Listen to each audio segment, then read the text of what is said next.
Sa katingog, usa ka katawhan.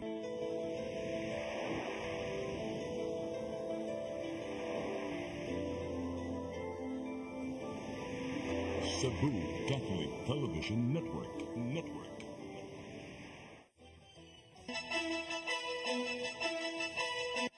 Uluhan sa mga balita sa Sayri 47. Upat ka mga suspected cases sa monkeypox sa Central Visayas gipaubos sa confirmatory test. Publiko giawhag nga magmatgon batok sa sakit. Bakuna batok African swine fever gikan sa Vietnam gitinguha nga mahatag na ning simanaha. Mga department heads ug mga assistant sa siyudad sa Sugbo nga dili kwalipikado sa posisyon pangtangtango na sa katungdanan karong sunod buwan. Kapitan sa Bukirang Barangay sa Dakbayan sa Sugbo gisikop sa kasong estafa. Sugbo, Kabisayan ug Mindanao, Pilipinas ug sa katawhan kutos maabot sa tong Sibya. Sugbo, Kabisayan ug Mindanao, Pilipinas ug katawhan kutos maabot sa tong Sibya sa tibuok kalibutan mayong hapon. Live kita karon sa CCTN Channel 47 ug kini ang tulumanon sa nag-unang kasayuran nga angay natong masayran. Ako si Dennis Tabar. Tulumanon sa patas nga mga balita ug opinyon. Ako si Danica Cabalias. Kini ang Sayri 47.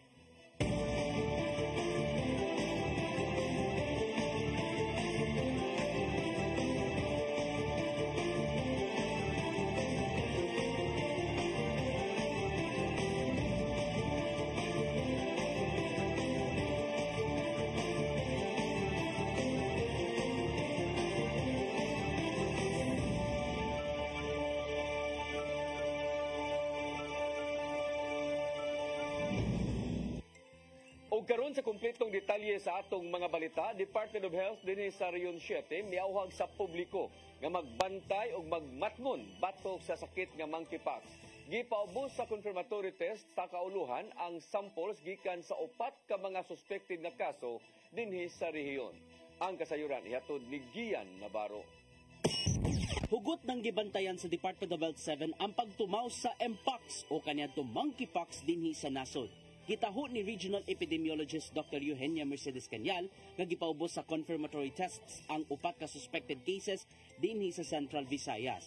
Duha ka lalaki ug duha ka babae gikan sa 18 anyos hangtod 80 anyos nga pagidaron ang nakasinati sa sintomas sa maong sakit.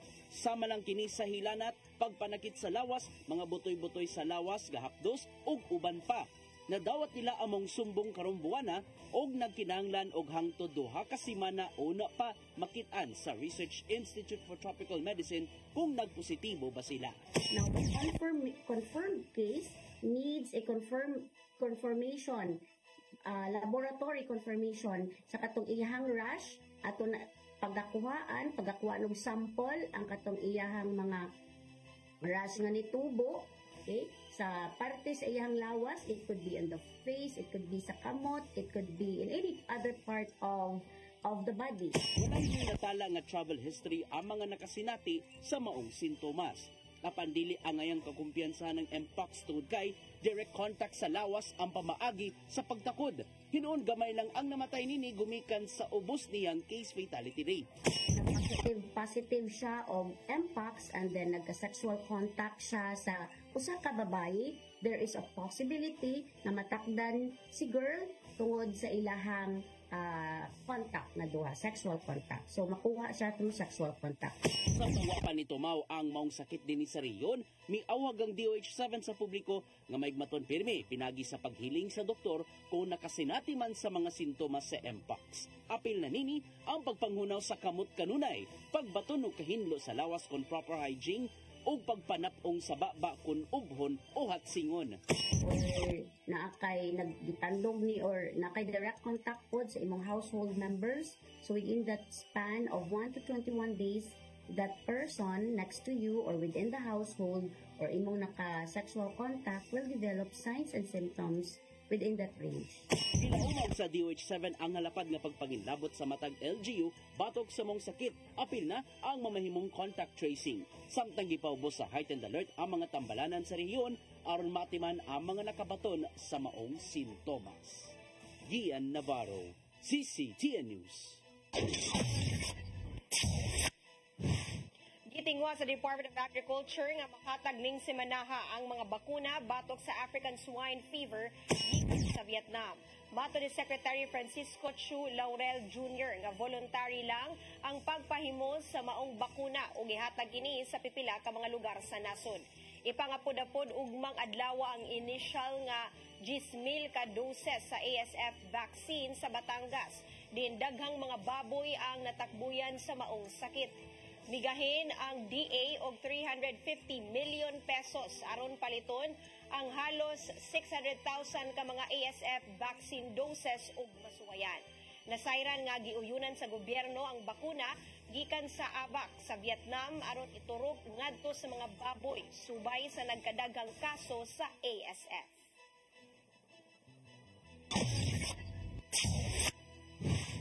Mga barangay task force sa Mandawi gipang deputize sa Traffic Enforcement Agency of Mandawi kun team din gitugtan ang task force nga maka-issue og citation ticket batok sa magpataka og parking diha sa ilang syudad.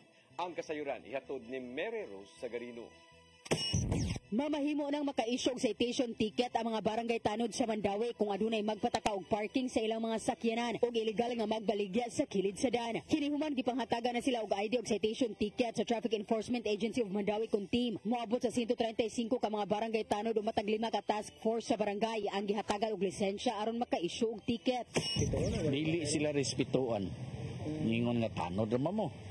So mo nay nasakitan sa mga tanod bawa sila ngipon. So akong giuna-unaan niya nagistorya mi sa Masiwed regarding na so atong gi-orient gitarong gyud para makibaw giunsaon ang city ordinance sa Mandawi. Ang task force gihatagan og gahom sa pag-issue kini subay na sa pagpadayon sa pagpahigayon og road clearing operations. Diin sagad sa obstruction sa daan, illegal nga parking og mga illegal vendors. So muna siya para kuwangan man tagtaw niya 27 barangays niya plus doon na pay traffic so di kita ka gitawag na to dili ta ka impose no sa mga barangays. Ang maisyuhan og citation ticket tungod sa illegal parking makabayad og 1,000 ka pesos samtang ang illegal vendor mahimong makabayad og 3,000 pesos. Mary Rose Sagarino, CCTN News.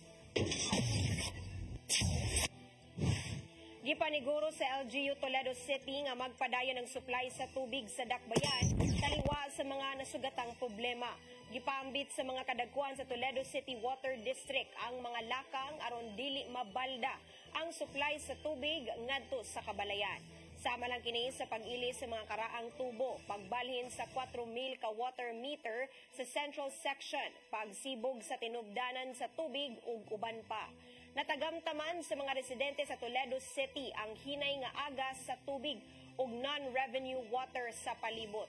Gihango pinuon ni Mayor Marjorie Perales ang mga lakang sa Toledo City Water District aron hayan mapatuman kini sa dili madugay. Igsuon sa dancer sa contingent sa Pasigarbo sa Sugbo sa lungsod sa Compostela nga gidagmalan sa usa ka pulis nga nagbantay sa billeting area, may pahibaw nga mapasakaan kung napasaka na ang kasong physical injury o child abuse batok sa pulis. Giklaro usab nga dili sila moatras sa mao nga kaso. Ang kasayuran ihatod ni Arnold Bustamante. Mipasaka na og kasong physical injury o child abuse ang kabaran sa tagal lungsod sa Compostela nga dancer sa Pasigarbo sa Sugbo nga gibunalan sa usa ka pulis nga may nagbantay sila nga billeting area sa Guadalupe Elementary School nitong Sabado sa gabi. Mato ni alias Jackie ang ison sa 15 anyos nga bata nga nakaangkod og bunog sa lawas human bunalay sa pulis nga sakop sa Compostela Police Station nga dili maayo ang gibuhat sa mga pulis sa bata. Iyang gibutyag nga mitug-an kaniya ang iyang manghod unsay gihimo sa pulis kaniya kini sama sa pagkwilyo niini ug gibunalan pa siya makaduha ka higayon human nalangay sa pagtawag sa organizer alang sa ilang final briefing. Istorya man ni sa bata niya, bata ningon man nga mao ko nang nahitabo gikilyuhan siya sa pulis nga mura na siya kanang lupad gan isa pagkwilyo nga nangutana ang bata nga unsa ni siya nako kuya kay alan siya no siya nangaon naman ni kuya oy man to gibunalan na sad siya wala siya nakuan sa video kay ang nag-video man gud ato na kuratan ba mong nagkuan sa tong sa video nga sa yuta tang mga duha ka bata may na bunalan sa kamot atog kuan na mao rin nakuha sa video. Gidugan ni Jackie nga alas 4 pa sa hapon nahitabo ang pagpamunal sa mga pulis apan alas 8 na sila nakabaw. Sa dihang gado na nagpost sa Facebook apan dako ang ilang kasakmuyo kay walay bisan usa nga opisyal sa lungsod sa Compostela ang mitabang kanila sa pagpasaka sa kaso sa mga pulis ganit gipasapasa pa sila. Mao na kamong problema ron wala ginagastos na pio bisag usab even kanang DSWD wala gini-assist na mo nga. Sa mamanini dili gid sila makigiariglo sa mga pulis ug dili usab sila moatras sa kaso ug dili na usab sila mopadala sa mga anak sa sunod nga pasigarbo sa Sugbo. Moabot ngadto sa unom ka mga dancers ang nabiktima sa pagpanagmal. Upat niini mga menor de edad samtang nga duha ang mga hamdong na. Arnold Bustamante, CCTV News.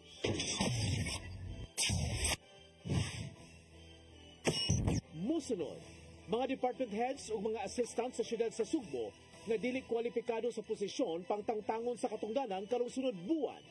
Kanaog daghan pa mga balita sa pagbalik sa Sayre 47.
Network Incorporated offers fiber to the home broadband internet bundled with fiber to the home cable TV connection.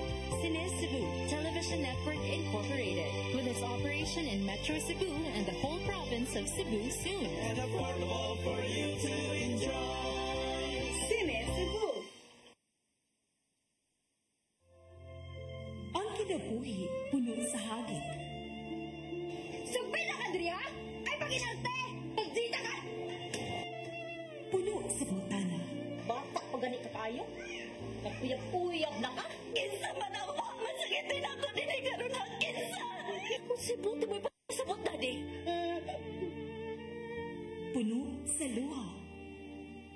Nagpili pang ako nga imong anak o kanay mong mga babae. Kasuko. Yung mga naman pa. Ito ka ni Papa. Apang bisan mangit-ngit pa ang imong kahidutan, aduna pa'y nagpahiping kahayag. Aduna ka pa'y kasumbungan. Mga laman, hanap na. Dear Tatay, Tunog na unlot na. Ngamong handungan.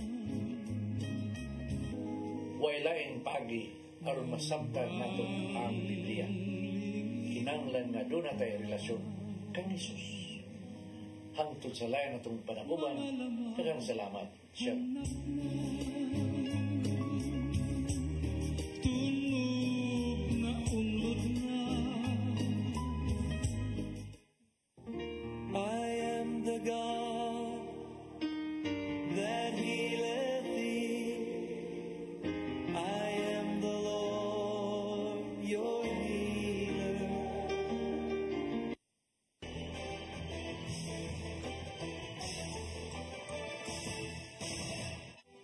Balik sa ato mga balita, mga department head o assistant nga dili kwalipikado sa ilang posisyon pangtangtango na sa ilang katungdanan sugod karong sunod buwan.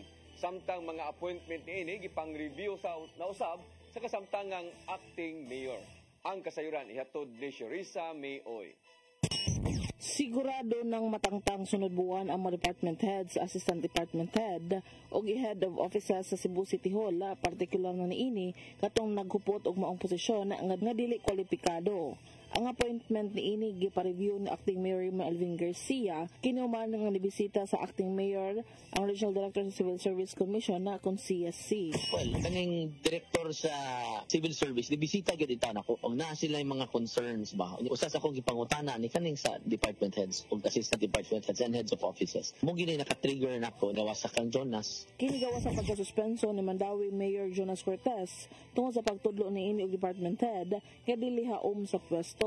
Matod ni Garcia nga iyan ang gitahasan ang personal department sa pag-review sa tanang appointment sa mga department head, assistant department head o head of offices sa City Hall. So muna nga akong gitahasan ng HR to review all appointments to department heads, assistant department heads o kuan for their qualifications kay para di na ta maigo sa civil service. Nasara na sa acting mayor nga dunay gipamutang sa naskutang nga mga posisyon sa City Hall nga dili kwalipikado nga muhupot ni ini.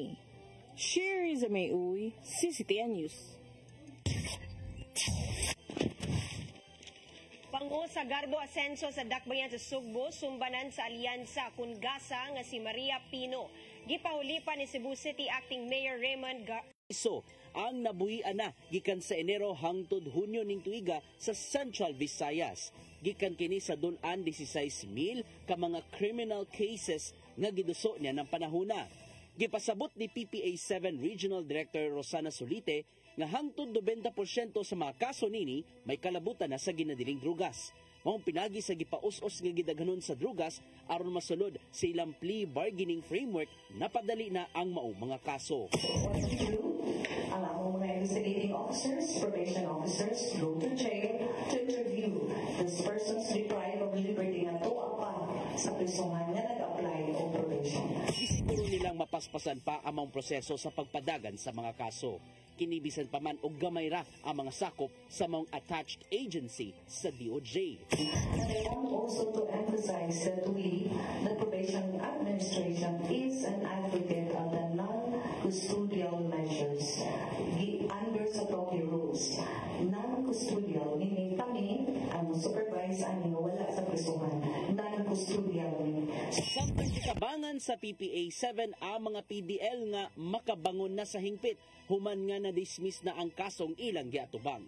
Sama lang kini sa rehabilitation program, ingon man paghatag og hinabang uban ang mga hingtungdang ahensya sa gobyerno.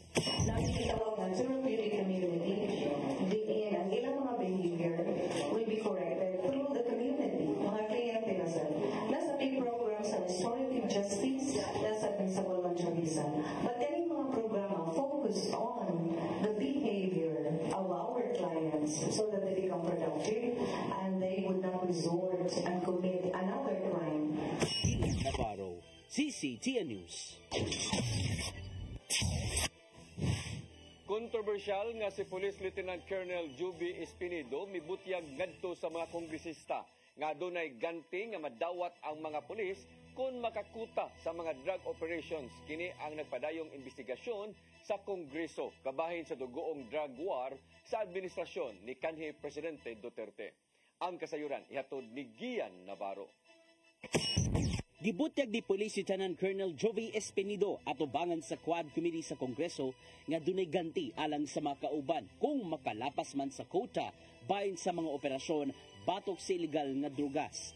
Ato sa hearing bahin sa dugoong drug war ngadto sa Kongreso, gisaysay sa kontrobersyal nga police official nga ang matag pulis kinalang mobisita og 50 ngadto na sa usa ka gatos ka mga panimay nga giingong gipuy-an sa mga tiggamitan og drugas. Yan ang panahona, gipatuman ng uplan tukhang aron hangyoon ang giingong drug user nga musurrender na sa otoridad.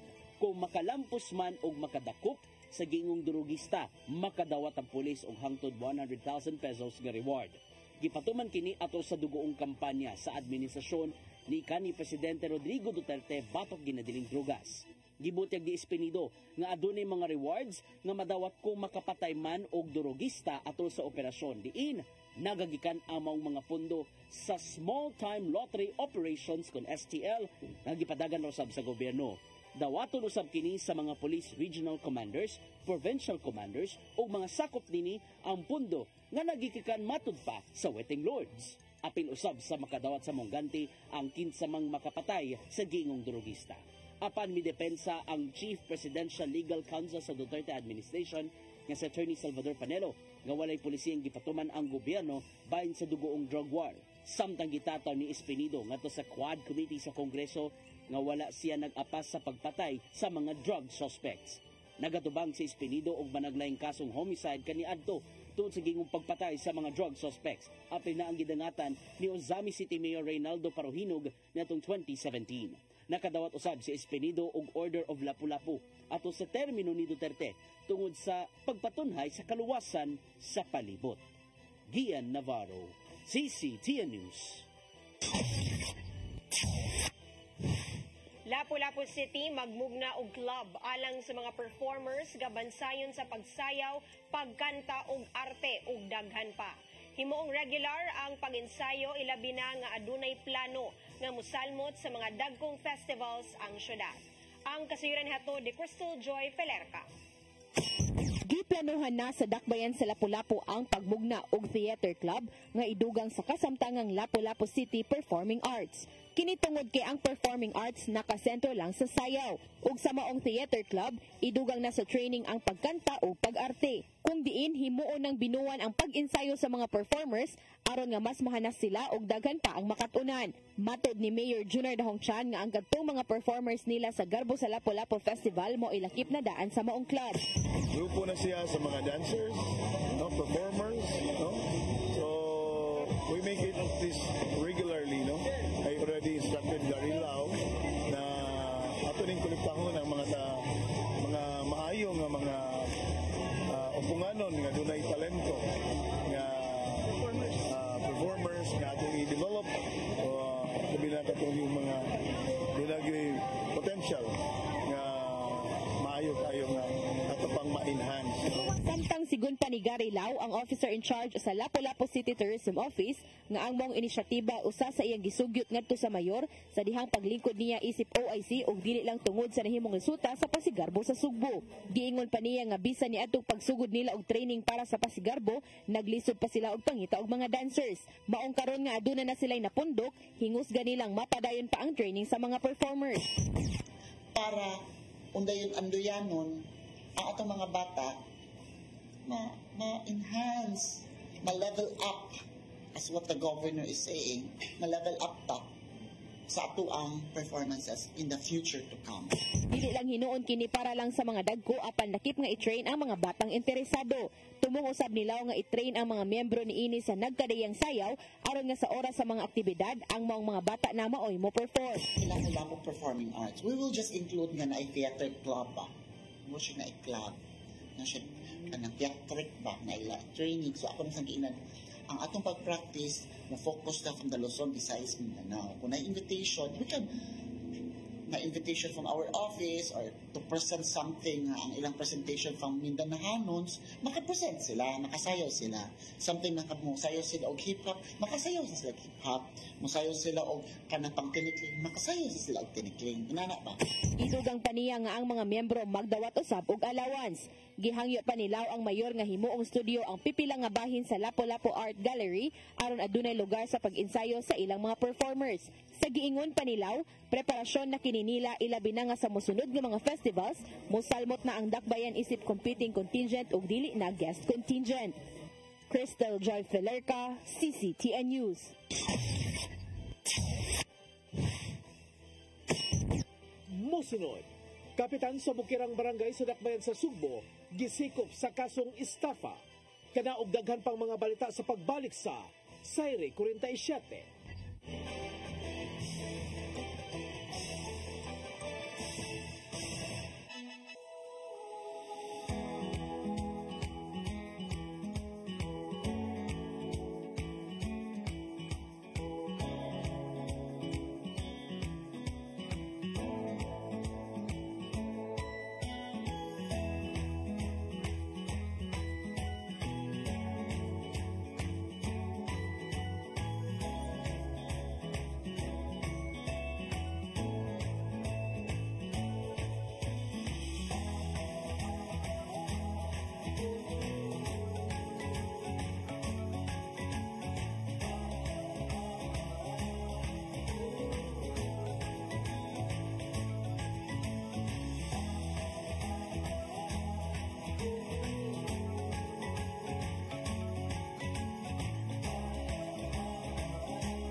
Discover the beauty of the Philippines.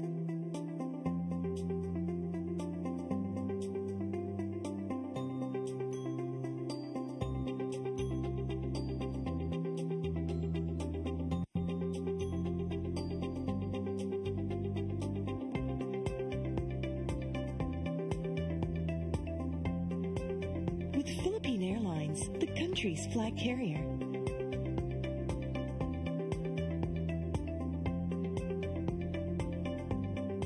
The airline that lets you feel the warmth of the nation.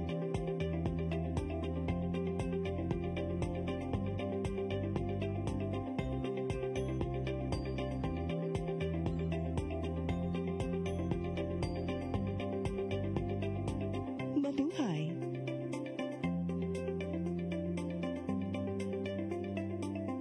Mika George! Oh, ako? Naon sa maning tanawan eh, oh? Kalma lang ni Godido. Sila ko nito. Wala mo sa sili. Sayo na. Oh, kano sa ba ka mumubutan? Prok mao siguro na inyong hiwat, ha? Oh, pagdagsa mo ni.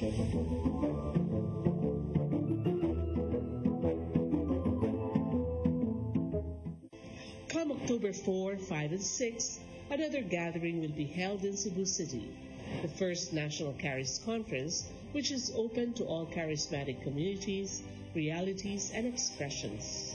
Hosted by the Brotherhood of Christian Businessmen and Professionals, the event will have interesting workshops and topics to help us grow in our various charismatic gifts and charisms. Watch out for more details about this event from our host BCBP in the coming days. Meantime, let's be ready to join these gatherings and pray for the outpouring of the current of grace in the Philippines.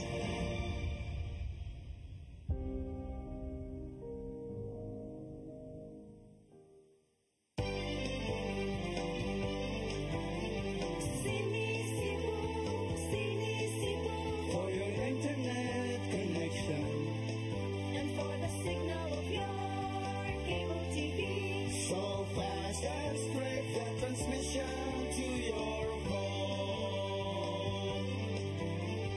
Cine Cebu offers you to have fiber optics for your viewing experience, perfect and clear, so fast, so great and affordable for you to enjoy. Cine Cebu Television Network Incorporated offers fiber to the home broadband internet bundled with fiber to the home cable TV connection. Cine Cebu Television Network Incorporated with its operation in Metro Cebu and the whole province of Cebu soon. For your internet connection and for the signal of your cable TV, so fast and straight the transmission to your home. Cine Cebu offers you to have fiber optics for your viewing experience, perfect and clear, so fast, so great and affordable for you to enjoy.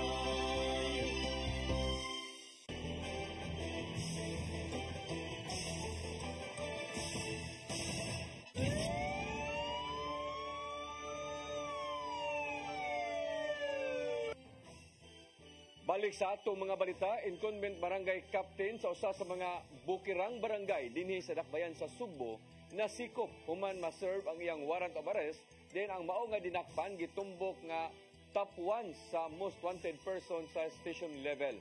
Ang kasayuran ihatod ni Crystal Joy Filerca. Gisikop sa Lapu-Lapu City Police Station 3 ang usa ka incumbent barangay kapitan sa usa sa mga barangay sa Dakbayan sa Sugbo pasado alas 2 kagahapong adlaw sa Purok Balanghoy, Barangay Gunob, Lapu-Lapu City human ma-serve kaniya ang iyang warrant of arrest sa kasong estafa. Ang dinakpan usa ka 57 anyos nga lalaki og nagpuyo sa Dakbayan sa Sugbo apan didto kini nasikop sa Dakbayan sa Lapu-Lapu.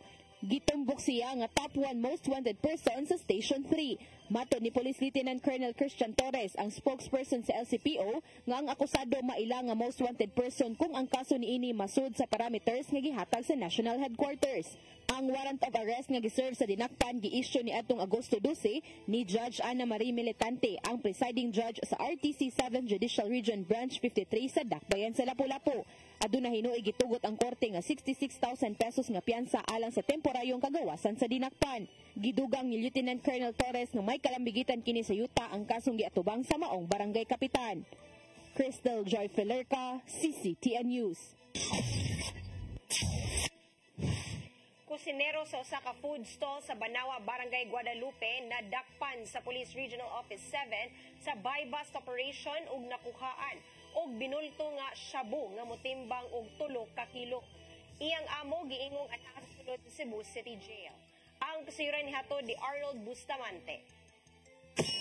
Kapin sa 20 milyones ka pesos ka balor sa illegal nga druga sa nasaknit sa mga sakop sa Regional Police Drug Enforcement Unit 7 inabagan sa Philippine Drug Enforcement Agency atol sa gilusog nga buy-bust operation sa J14th Street, Banawa, Barangay Guadalupe, alas 7:30 kagabi nga may resulta sa pagkasikop sa ilang target. Ang nadakpan gila nga si Danilo Avenido Kabungkag Jr., 37 anyos, alias Dulan, residente sa Duterte Street, Banawa, Barangay Guadalupe, apan lumad nga taga-barangay Mahanay, lungsod sa Talibon, Lalawigan sa Bohol.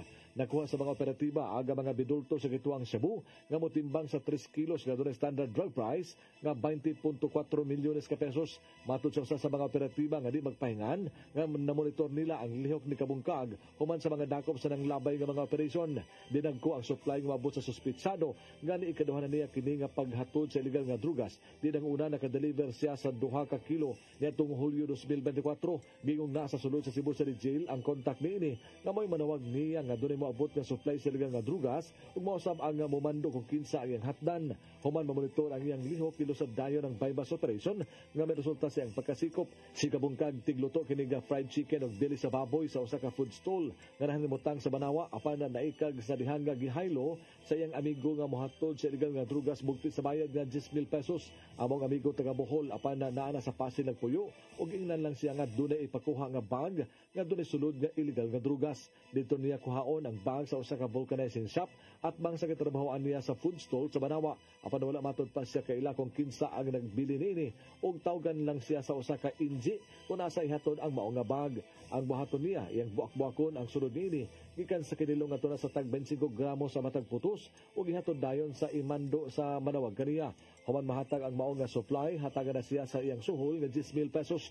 Napugos matud pa siya sa pagsulod niini tungod sa kalisod sa kinabuhi ug kapikyo sab siya sa kwarta. Karapasan Section 11 ug Section 5, Article 2, Republic Act 9165 ang atubangon nga kaso ni Kabungkag.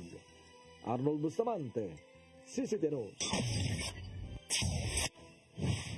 Kapulisan sa Dakbayan sa Sugbo nangandam na sa seguridad subay sa pagsuod sa bear months sa sunod semana.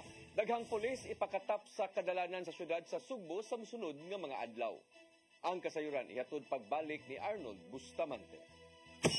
Subay sa kaduol na ang Berman sa kapulisan sa Dakbayan sa Sugbo nangandam na sa pagpatuman sa hugot nga seguridad aron malikayan ang krimen nga mahitabo. Napanantawan nga matag sulod sa Bermans daghan og kwarta ang publiko tungod sa paghatag sa mga kumpanya sa mga bonuses ug dako ang posibilidad nga mugara ang krimen. Tungod niya kadagkuan sa Cebu City Police Office sa pagpangulo sa hipinini nga si Police Colonel Antonieto Cañete may mando sa pagsugod na sa pagpahugot sa ilang seguridad. Mato ni Police Lieutenant Colonel Janet Rafter, Deputy City Director for Administration sa CCPO, nga usa sila nga pagpanganda mo ang paglatag sa daghang mga pulis sa kadalanan. Matag police station dunay gi-augment ang CCPO nga mga personnel gikan sa City Mobile Force Company kun CMFC. Gibutig ni Rafter nga tungod kay wala nay problema sa insurhensya ang Dakbayan sa Sugbo, dinhi na sa patag ipakatab ang mga sakop sa CMFC din mulusad sila nga pagpatrolya. Gawas nini nakagtagpo usab ang CCPO sa mga security managers sa nagkadiyang establishmento sa Dakbayan Sugbo aron hugot ang ilang koordinasyon sa matag usa kanila. Kanunayon na nila ang panagtigom aron na mapalig-on pa ang ilang mga pagbantay batok sa mga kriminal na nagtinguhan nga mohimog krimen sa Dakbayan sa Sugbo. Gathering all the security officers and managers of the mga establishment nato. So dito no ato nang gikuan na close gid ang atong coordination ani nila because even before pa we have already started this and then we are just trying to institutionalize it na buhaton gid nato siya nga party sa ato ang party gid gina sa atong programa mahina hitabo man o wala this is going to be a regular basis. Diyan sa CCPO sa mga station commanders ang coordination sa kapulisan aron ma-adjust nila ang deployment sa mga PNP personnel. Arnold Bustamante, CCTV News. Mo kadtong naglangkob sa atong mga balita sa Sayre 47, ako si Dennis Tabar. Ako si Danica Caballes, sangtod ugma sa inyong paboritong tulumanon. Sayre 47.